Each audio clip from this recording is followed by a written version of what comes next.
21મીથી સ્વચ્છતાનું અભિયાન નડિયાદની અંદર શરૂ કરવામાં આવ્યું. કલેક્ટરશ્રીએ મને સૂચન કર્યું કે આપણે સૌ ભેગા થઈ અને નડિયાદની અંદર 1 મહિના સુધી સ્વચ્છતાનું અભિયાન ઉપાડીએ, લોકોને જાગૃત કરીએ, લોકો બહાર કચરો ના નાખે, લોકો કચરો એમની કચરા પેટીમાં જ નાખે, કચરા પેટી રાખવાનો આગ્રહ રાખે અને એની અંદર નગરપાલિકાની આખી ટીમ, પ્રમુખ, અમારા જિલ્લા પંચાયતના ડીડીઓ શ્રી, કલેક્ટર શ્રી, આ તમામ અધિકારીશ્રીઓ અને નગરપાલિકાનો તમામ સ્ટાફ, નગરપાલિકાના સભ્યો સહિત, અમારા શહેર સંગઠનના સભ્યો સહિત તમામ સ્વૈચ્છિક સંસ્થાઓએ આમાં સાથ આપ્યો છે અને આમાં ખૂબ મોટો સાથ મળ્યો. મને કહેતા એ આનંદ થાય છે કે 20મી તારીખથી અભિયાન શરૂ થયું છે.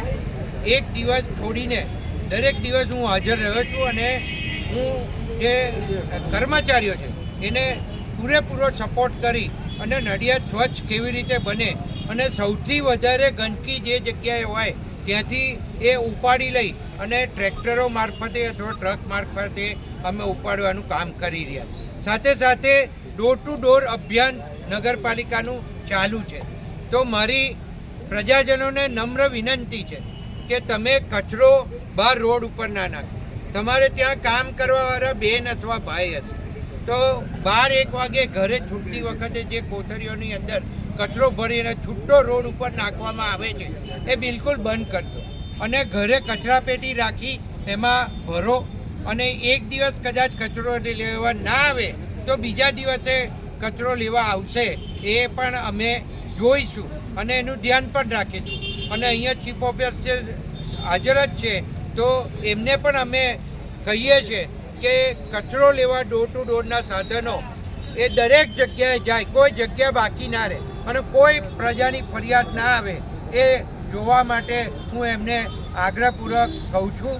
અને સાથે સાથે પ્રમુખ અને નગરપાલિકાના સૌ સભ્યોને 13 વોર્ડની અંદર સ્વચ્છતા માટે સૌ આગ્રહ રાખે અને એના માટે ડોર ટુ ડોર અભિયાન ચલાવી અને દરેક જગ્યાએ કચરાપેટી છે કે નહીં એની તપાસ કરે. અને હવે પછીથી જે કચરાપેટી નહીં રાખે એને દંડને પાત્ર બનશે અને નગરપાલિકા દ્વારા દંડ કરવામાં આવશે. બીજું, એક પ્રજાજનોને એક બહુ મોટી ગેરસમજ છે.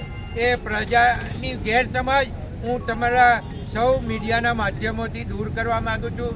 એ લોકોને એવું છે કે કચરો રસ્તાઓ સાફ કરવા માટે, વારવા માટે કર્મચારીઓ આવે, પણ 500 કિલોમીટર ઉપરના રસ્તા નડિયાદના થઈ ગયા એટલે એટલા સફાઈ કામદાર હવે રાખી શકાય એમ નથી. પ્લસ જ્યારે ગુજરાત સરકાર, માન્ય મુખ્યમંત્રી શ્રી ભૂપેન્દ્રભાઈ પટેલ સાહેબે એ ડોર ટુ ડોર કચરો લેવા માટેના જે નિયમો કર્યા છે એ નિયમો અનુસાર હવે ડોર ટુ ડોર કચરો જ ઉઘરાવાનો રહે છે, રસ્તા સફાઈ કરવા માટેના રહેતા નથી. અમે કરીએ તો મુખ્ય માર્ગો સફાઈ કર્મચારીઓ દ્વારા કરાવવાના છીએ.